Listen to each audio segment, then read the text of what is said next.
So we're going to do the raster exercise walkthrough together.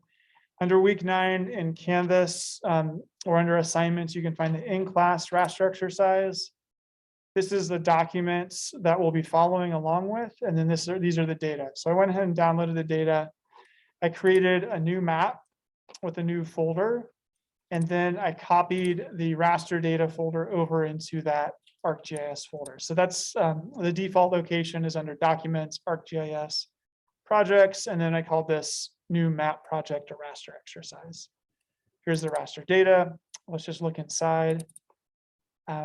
We have a TIFF world image or a geoTIFF in here. So Colorado DEM 100 meters. And I named it that way because it's a digital elevation model that has resolution of 100 meters. So pretty coarse. And here's all the files. Here's the world file. Let's open that up real quick. Notepad. It's an ASCII file. And it shows you that the resolution is 100. And we know it's 100 meters because I said that. And then here is the coordinates of the X and Y location for that top left coordinate. We're going to assume, because it's in meters, that it is UTM, but we'll find that out. Let's see what else. We have some Colorado County boundaries, and then we have this, looks like state boundary as well. All right. So I'm going to open that document.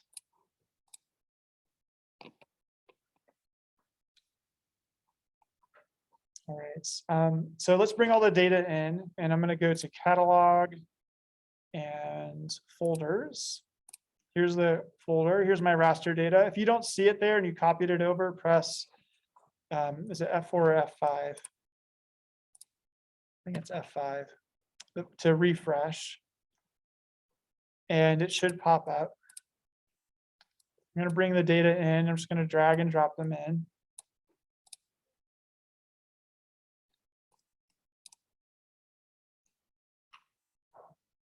And you remember that the first data shapefile or whatever that you bring into your map,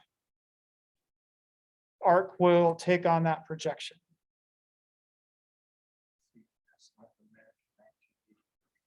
Mm-hmm.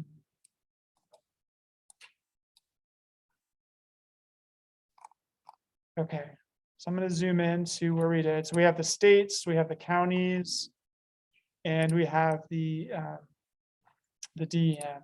And of course, the layers are masking it up. So here's that DEM right there. That covers most of the state. And there's the states right there. So you'll go back and you will answer these questions, right? For the write-up. There's just gonna be a short write-up of this. So, but I'll kind of walk you along as we do this. All right, so the first step is to clip the raster to the state of Colorado. We're going to find the clip raster tool. So geoprocessing, clip raster.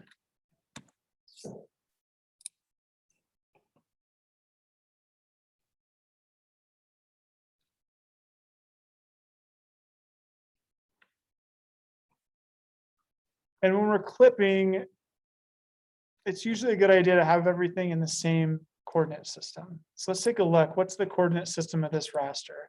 Right click on it in the contents pane. I'm going to go to source, raster information. Here's my cell size. Here are the units. It has one band. Extent. So here's the extent, and it shows you in meters. Spatial reference, UTM 13N. Now, if you go back to the projection tutorial that you all did, we kind of looked at what projection coordinate systems work for what kinds of data. And when we have a whole state, UTM might not always work. You know, there's a little bit of a slice here in Junction on the western slope that's in 12N.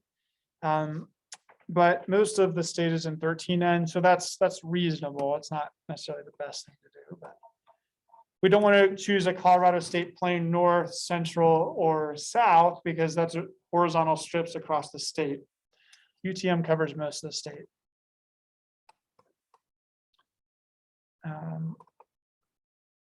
What other information are we interested in? The linear unit is meters. That's good to know.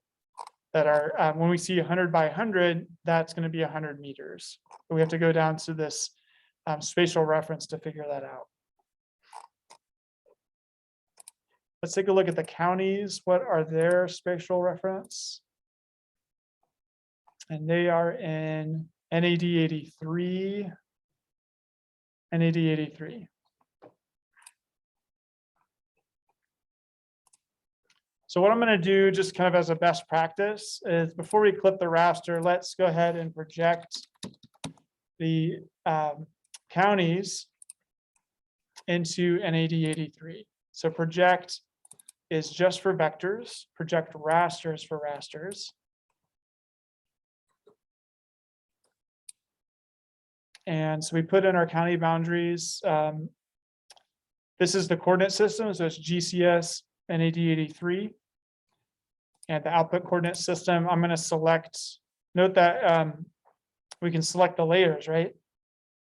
So we have the raster in there. I'm going to go ahead and select that, and it automatically finds the coordinate system for that raster.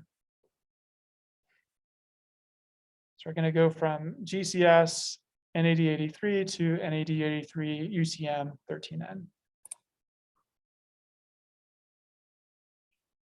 I should have called it UTM, but whatever, it's project. I'm going to remove that old one. Now we got the new one. And then let's go back and clip our raster. So there's clip, which just works for data or vector data, and clip raster as raster. So rasters usually have their own tool for everything.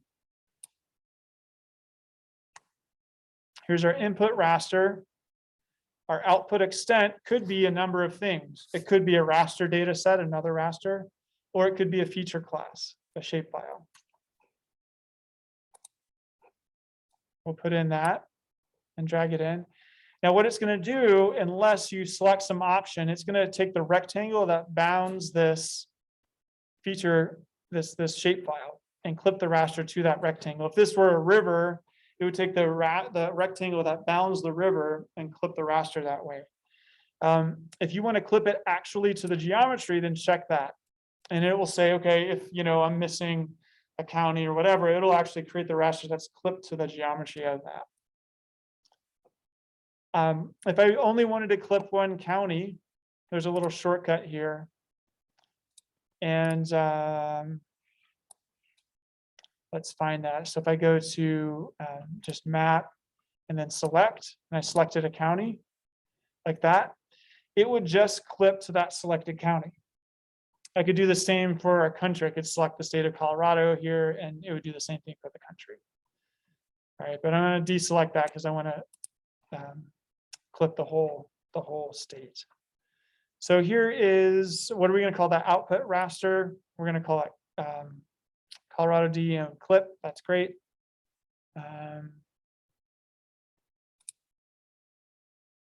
And then under environments, I want to check something. Resampling technique. It's probably going to resample it. The default is nearest neighbor. I have a DEM. I'm going to change that to bilinear or cubic.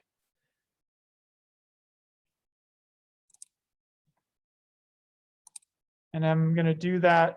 Actually, this is, sorry, this is for the pyramids. That pyramid scheme, it doesn't matter what you do because it's just for visual. For the actual resampling technique, this is where it matters. And you can click on that and it tells you what's what. So if this is the real resample for the actual raster data, this is just for the pyramid scheme, which is the visualization of it. Okay, so I check the environments, change that, and then I'm going to run. Anytime you process a raster with some tool like this, it's probably going to end up resampling it. So that's a really important thing to check for a digital elevation model. At 100 meters, it's probably not going to make a difference, but for LiDAR data or something, it really would. All right, so we clipped it, and you'll see that now we have this nice little clip for the state.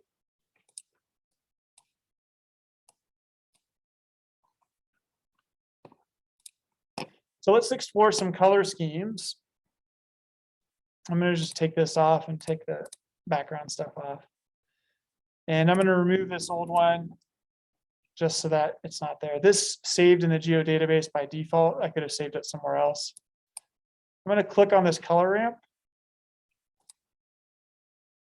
Double click. And let's look at some different color schemes. We can do trippy rainbows.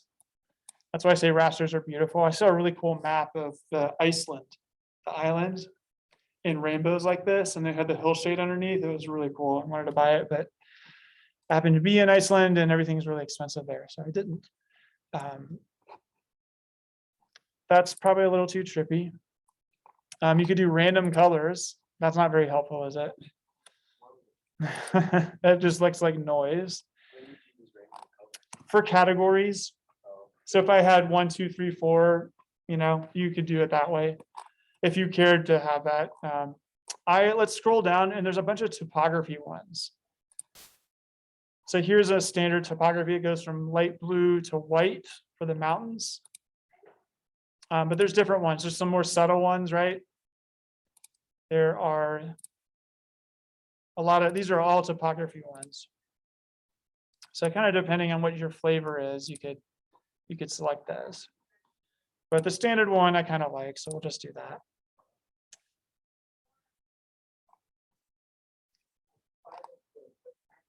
So I clicked on that, I double clicked, and then color scheme. I just scrolled down. There's so many options. You can see all these options. The first one, once you got to, it's right here. It's probably like, it's probably like 10 or 12 down, right there. And if you hover over it, it gives you a name. Elevation number 1.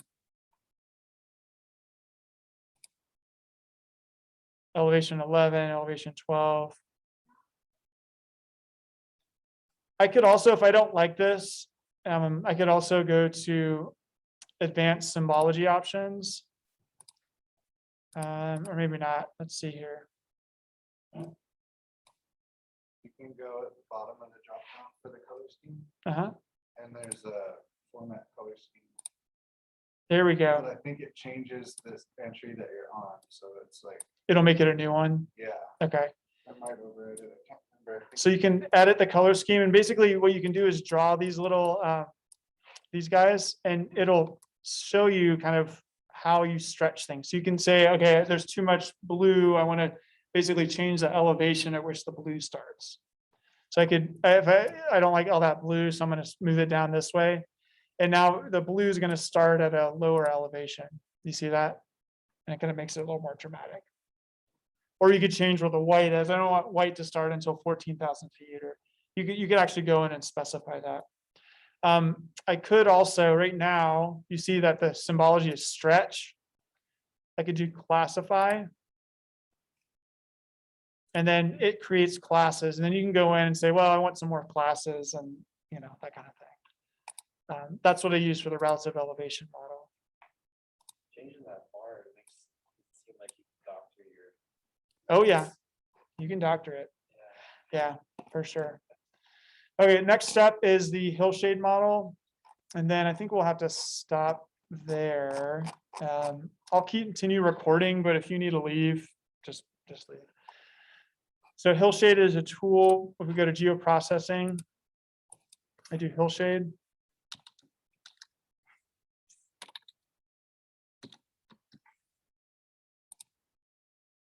Oh no, the license.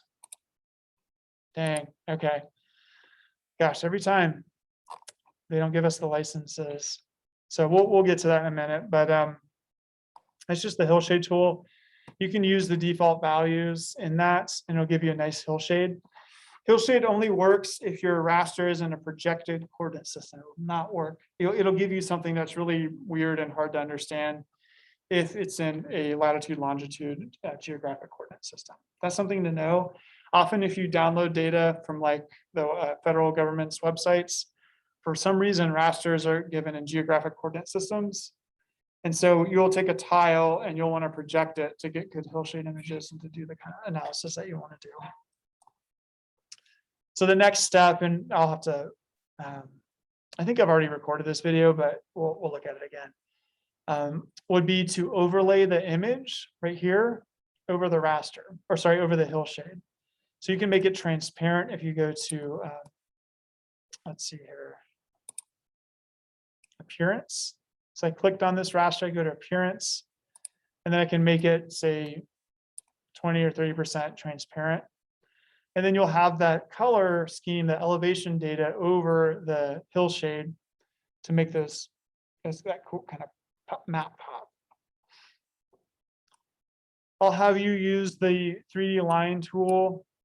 I'm going to give you all the steps to do that to create a 3D profile. And then I'll have you create contours and then use some cool packages that will allow you to do zonal statistics. I think I can do this. Let's go to licensing. Let's see here.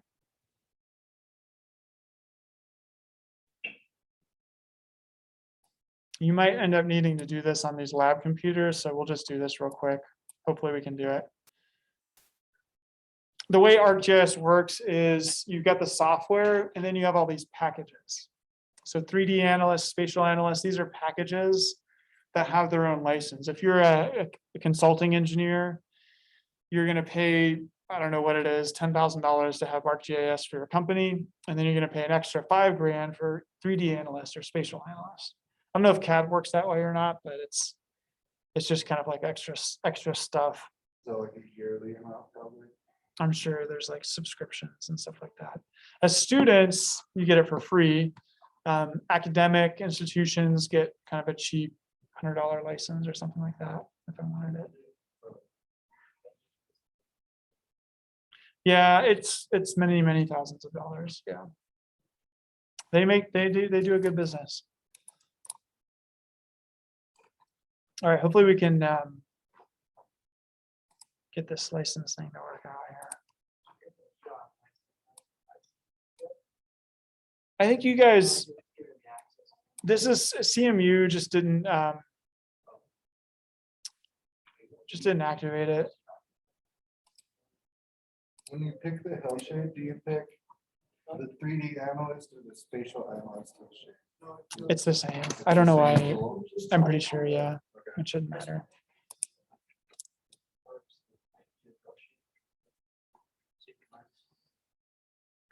Can you guys do it on your laptops? Great. You should be fine then. Oh, it's going. Good.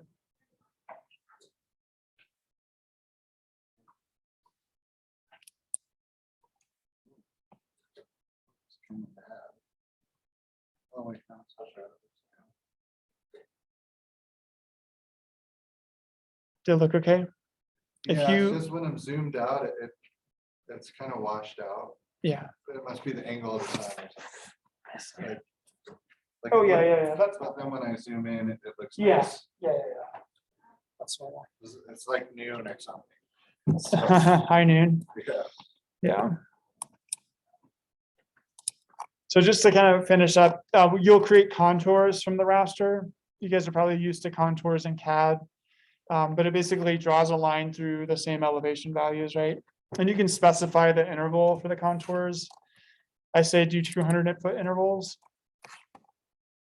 And then the last tool we'll use is this Zonal Statistics geoprocessing tool. And the way Zonal Statistics works is you need, you have your continuous raster. So our digital elevation model, right? That has these 100-meter grid cells. And then what you can do is bring in some other layer, a feature class. So it could be a shape file. So this example will do counties. And that's going to be our zone.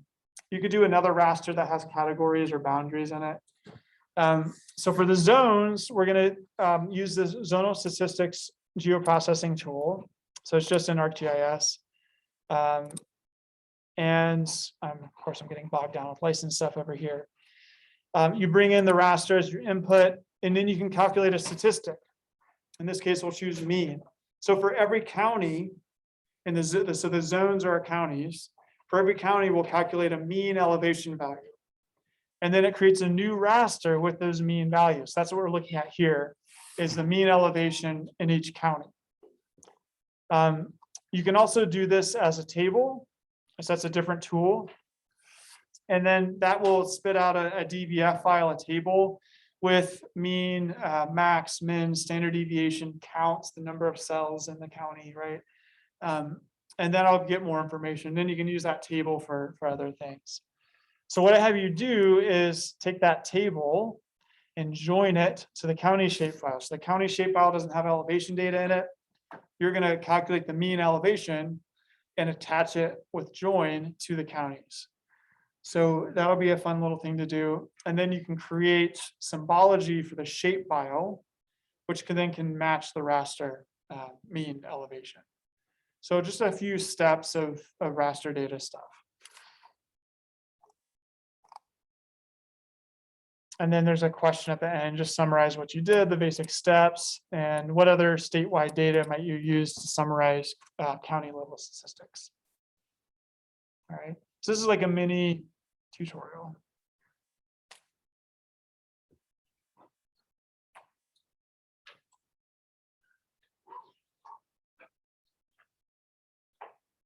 And Nick, yeah, why don't you try to access Hillshade on there and just make sure the license works.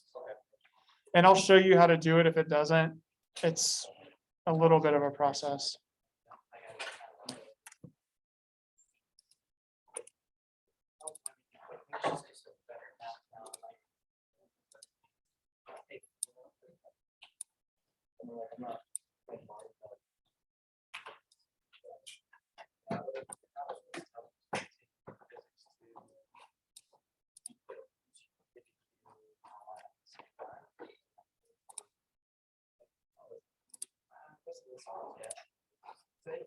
Yeah.